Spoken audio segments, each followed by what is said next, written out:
네, 미중 두 나라 간의 무역 갈등이 다자간 정상회담까지 파행으로 몰고 갔습니다. 아시아 태평양 경제협력체 APEC 정상회담에 참석한 펜스 미 부통령과 시진핑 중국 국가주석이 충돌하면서 잔칫날이 됐어야 될 이번 회의가 아주 파장이 돼버린 그런 상황인데요. 어떻게 된 일일까요? 두 나라 간의 무역 갈등 또 앞으로 어떻게 전개할까요? 그리고 혹시 이런 상황들이 우리한테 뭔가 불똥이 띄는 건 없을까요? 이런 내용들 좀 하나하나 짚어보겠습니다. 한국외대 강준현 교수 모셨습니다. 교수님 어서 오십시오. 안녕하세요.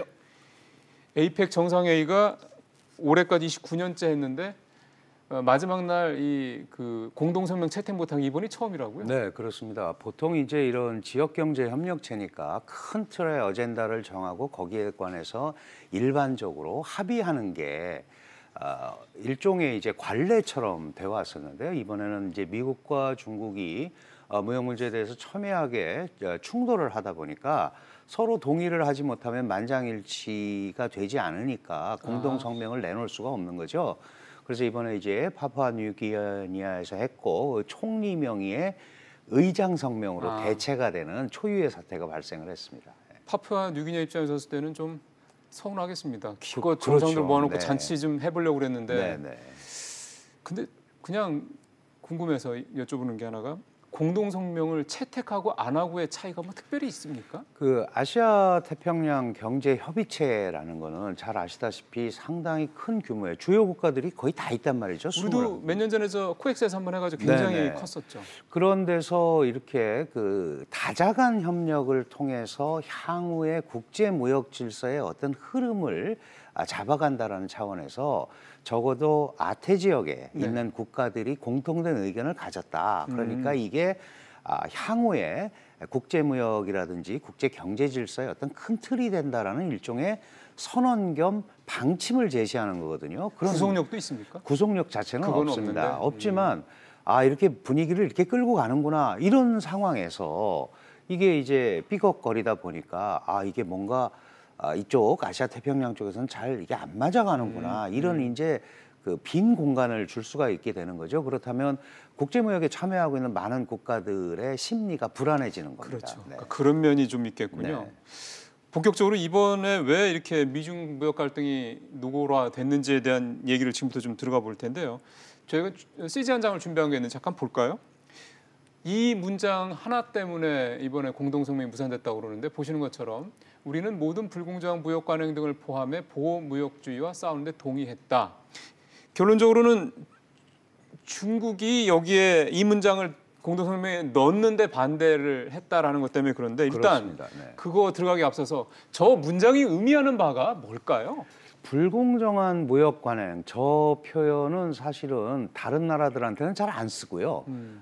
미국이 중국에 대해서 쓰는 표현입니다. 그러니까 이번에만 나온 게 아니고 지금 사실은 이 전체적으로 트럼프 대통령이 경선 과정에서부터 중국이 불공정한 무역 관행을 통해서 돈을 벌고 그 돈을 가지고 군사력에 투사해서 미국의 소위 그동안 누려왔던 그 전략적 이익, 핵심 이익을 침해한다. 그래서 불공정한 무역 관행부터 없애야겠다라는 게 나온 거고요.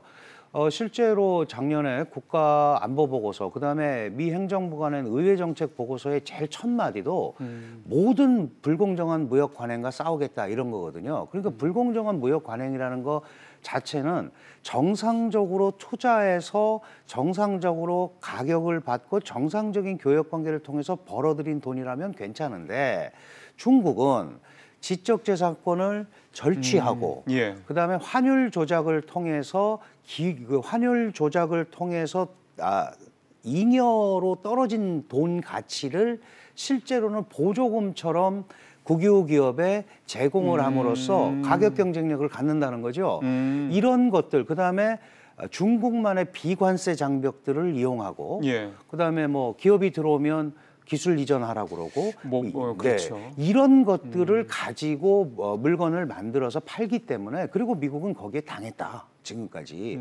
그래서 더 이상 당하지 않겠다라는 거고, 그래서 이제 그런 차원에서 불공정한 무역 관행이고 보호무역주의는 지금 중국이 미국을 비판하는 겁니다. 그런데 미국 우선주의 이퀄 보호무역주의 이렇게 얘기를 하는데 이번에 이제 그 마이크 펜스 부통령이 미국 우선주의가 꼭 보호주 무역주의인 거는 아니다. 동맹도 같이 가고 그렇죠, 여러 나라랑 그렇죠. 같이 가는 거다. 그러니까 그 부분에 대해서 서로 의견이 안 맞은 거죠. 그러네요. 그러니까 그 빠지고 결국은 타협을 보지 못한 겁니다. 근데 재밌는 거는요. 이 문장에 그러니까 넣는 거에 21개국 중에서 중국 빼고 20개 나라가 다 동의를 했다고 그러더라고요. 그렇습니다. 그러니까 그 얘기를 뒤집어 놓고 얘기하면은 이 20개 나라는 다 중국이 불공정 무역한다라고 본다라는 실제로 거잖아요. 예, 그렇게 하고 있죠. 예, 트럼프도 보호무역주의를 한다고 걱정들을 하고 트럼프의 관행의 새로운 기준에 대해서 많은 반발을 하지만 그동안 중국의 급속한 부상을 이끌어왔던 소위 메이드 인 차이나 세계의 공장으로서의 중국이 가져왔었던 제조업 경쟁력 그게 상당히 거기에 의해서 많은 국가들의 제조업이 미국만 그런 게 아니고 사실 좀 와해된 국가도 있고 그렇거든요. 그러니까 그 손해를 봤다 이거군요. 예, 이 기회에 일부 국가들은 미국의 대중 공격이 국제무역 질서를 건전하게 하는데 도움이 될 수도 있겠다. 예. 잘못된 중국의 관행을 조금 바로잡을 수도 있겠다. 이런 생각을 하고 있는 겁니다. 그러네요. 그러니까 지금 말씀하신 대로 21개 나라 중에 20개 나라가 그러면 한번 무역적인 차원에서는 한번 해보자. 우리는 뭐 대놓고 성명을 지지하지는 못하지만 미국의 그런 방침에 대해서 일부 긍정적인 표현을 하고 있는 거죠. 사실은 우리도 피해자 아닙니까? 그렇습니다. 저희 뭐 오죽하면 사드 트라우마라는 말까지 네. 신조어까지 생길 정도로 그래서 사실은 그 20개 나라 중에 하나가 이제 우리나라인데 저는 문득 이게 이제 트라우마가 될 것 같은 생각이 드는데요.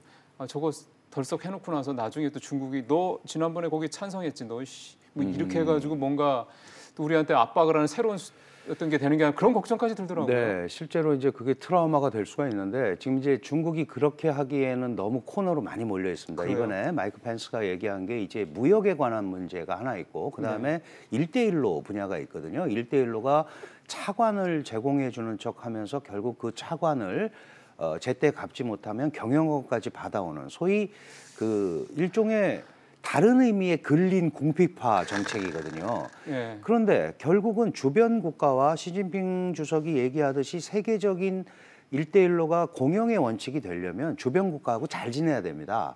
그런데 계속 주변 국가들을 압박을 하게 되면 소위 그 중국의 새로운 확장 전략이라고 할 수 있는 일대일로 정책을 제대로 펼칠 수가 없거든요. 그렇죠. 사실은 잘 생각을 해보시면 우리 사드가 봉합이 됐네 안 됐네 그러고 계속 사드 얘기하지만 중국이 최근 들어서 여행객도 일부 풀고 그렇대요? 예, 그다음에 이제 학술계 교류도 조금씩 시작을 하고 있습니다. 그래요? 예, 그런 제스처는 사실 미국과 1대1로 보호무역 대 자유무역으로 싸우기가 너무 힘든 거죠. 우리도 그렇게 보면 중국의 중요한 무역 파트너거든요. 우리도 그럼요. 4위, 중국에서 볼 때 4위의 예. 무역 파트너이기 때문에 뭔가 이런 쪽으로는 조금 방향을 잡아서 자신의 흐름을 가지고 가려고 그러는 중국의 노력이 좀 있습니다. 이게 무슨 말씀이냐 하면 원래 시진핑 주석은 보호무역 대 자유무역으로 싸우고 자유무역의 수호자 역할을 하고 싶어 했어요. 그렇죠. 그렇게 부각되고 싶었죠. 다른 나라들이 다 들어와라. 그런데 이번에 의장성명 이런 공동성명 채택에서도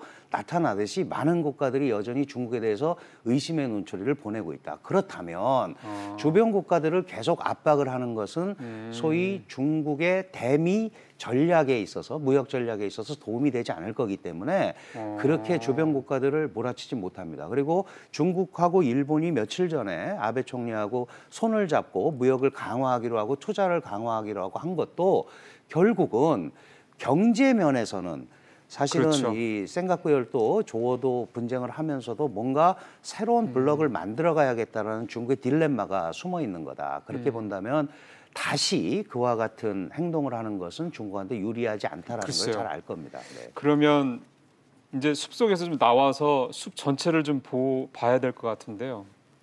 그러면 지금 분명히 교수님 말씀은 중국이 그동안에 보여왔던 어떤 그런 태도나 입장의 변화의 조짐이 이번 아이펙 그 정상회담에서는 보인다라는 게 교수님 판단이시니까 그러면 지금의 미중 무역 갈등에 이런 것들이 뭔가 복합적으로 해서 작용을 해서 뭐 완화된다든가 또는 뭐 더 격화된가 예를 들어서 반대로 하면 뭐 이런 변화가 있을까요? 저는 그 기본적으로 이 미중 무역 갈등은 무역을 앞세운 실질적인 그 소위 미국의 입장에서 보면 중국이 도전자의 반열에 오르기 전에 중국을 제어하겠다는 싹을 자르겠다는. 예, 이게 이제 패권 전쟁입니다. 그러다 보니까 사실은 시진핑 중국 입장에서도 무역으로만 끝날 거면 이미 다양한 타협안을 제시했을 거예요. 그럼에도 불구하고 그렇지 않을 거기 때문에 굉장히 뜸을 들이고 있는 겁니다. 그래서 경제적 타협은 물밑 작업으로나 가능할 수 있지만 사실은 이 소위 정치적 어떤 세력, 이 국제 정치 파워 게임은 제로섬 게임에 가깝습니다. 그렇죠. 그러니까 타협이라는 게 쉽지 않기 때문에 일단 버틸 때까지는 버틸 거다. 다만 우리 G20 회의에서는 이 쌍방 간의 무역 갈등이 계속 확대되는 것이 서로한테 유리하지 않기 때문에 네. 경제에 관해서는 서로 약간 물러날 수 있습니다. 다만 그 안에는 장기적으로는 정치, 외교적으로는 상당한 갈등 요소를 앞으로 계속 가지고 갈 수밖에 없다. 이렇게 봐야 될 것 같습니다. 그렇게 말씀을 하시니까 지난번에 왜 그 트럼프 대통령이 시진핑 주석이랑 뭐 트위터로 아니 뭐 얘기하고 뭐 분위기 좋아 우리 곧 합의문 뭐 쓸 것 같아 초안 써 작성해봐 뭐 이런 식으로 얘기했던 거는 왠지 조금 약간 쇼 같다는 느낌이 압박을 드네요. 하는 거죠. 우리가 그런 거를 지금 바라고 있다. 왜냐하면 8가지 제안을 했습니다. 뭐 지적재산권 어떻게 할 건지, 국유기업 어떻게 할 건지. 그런데 거기에 대해서 중국이 답을 안 했거든요. 예. 그러니까 꼭 이게 북한한테 핵 리스트 가져와. 그러면 그다음 거 하겠다라는 거와 똑같은 메시지를 준 거예요. 그런데 중국 입장에서는 이게 거기 무역 관세 문제에서 끝나지 않을 걸 알기 때문에 버티는 데까지 버티고 있는 거다. 그래서 물밑 작업을 통해서 나름대로 조금의 합의라도 온다면 이걸 좀 완화시키고 중국도 이렇게 계속 가면 1차적으로 불리한 건 중국입니다. 왜냐하면 그렇죠. 관세를 5천억 불을 받을 수 있지만 자신들이 매길 수 있는 관세는 1,306억 불 어치밖에 안 돼요. 맞아요. 그러면 네. 장기전으로 가면 이거는 관세에서는 무역에서는 중국이 이길 수가 없습니다. 그래서 다른 방향으로 이거를 끌고 가려면 어떻게 보면 중국 입장에서는 일부 자신들의 타협안을 제시하는 방법밖에 지금은 돌파구가 별로 없다 이렇게 봐야 될 것 같습니다. 사실 지금까지 나타나고 있는 미중 무역 갈등에 따른 후유증도 물론 미국이나 중국이나 다 나타나는 건데 예를 들어서 물가가 오른다든가 네네네. 기업들의 비용 부담이 오른다든가 그런 건데 사실 미국은 경제가 좀 가장 좋은 나라 아닙니까? 그렇습니다. 반대로 네. 중국은 반대의 나라고. 점점 그게 커지죠. 그러니까요. 이제 중국의 그렇다고 그러면 말씀하신 대로 중국으로서는 이 갈등에 따른 부담이 미국보다는 자기들이 더 크다는 얘기인데 우선 온다는 얘기입니다. 그렇죠. 네, 네. 그럼 말씀하신 대로 이 관세에 따른 부담도 자기들이 한 3배 이상 크고 그러니까요. 저는 사실은 중국이 이 싸움에서 이긴다는 게 쉽지는 않겠군요. 그렇습니다. 이긴다기보다도 새로운 관리 모델 시스템을 만들어내는 것이 중국의 목표가 아닌가 이제 그렇게 봐야 될 것 같습니다. 알겠습니다. 교수님 오늘 말씀 잘 들었습니다. 고맙습니다. 네, 감사합니다.